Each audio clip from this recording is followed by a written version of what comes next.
The sister of one of the truck drivers killed in the Goldfields bushfire has spoken of the family's grief, her brother's death coming just 2 months after she lost her daughter, newsreader Charmaine Dragun.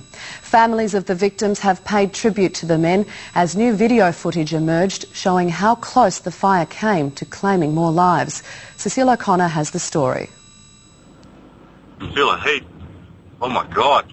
Holy Heading home to Kalgoorlie through land ablaze, this is what drivers were confronted with on Sunday evening.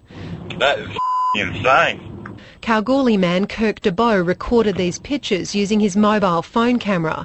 They show just how frighteningly close the flames got to cars. I could sort of see what was happening and I then drove through it, and that's when I sort of really started panicking because you couldn't see very far in front of you. Extremely lucky to be here. Mr DeBow was one of about a dozen drivers given the OK to go on the highway. They were escorted by a fire truck. 4 hours later, cars and trucks heading the other way were sent through without an escort. The wind picked up and changed direction. The bushfire became an inferno and 3 truck drivers lost their lives. Today, their families paid tribute to the men. Estelle Dragun says her brother Lou Bedford was much loved. He was a very jovial person, and he really loved life. It's a double tragedy for Mrs Dragun, who lost her daughter, news presenter Charmaine, just 2 months ago. Charmaine loved Lewis, and I just hope maybe they've met up together now. Lou Bedford was on the road with his good friend Robert Taylor.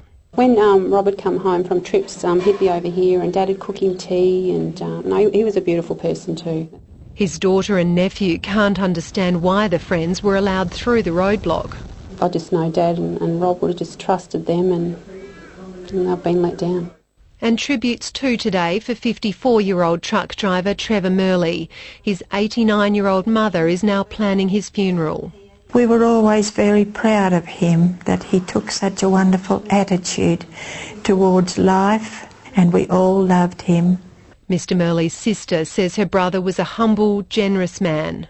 We can all learn from what he has shown us, because, you know, we've been just so blessed to have him in our life.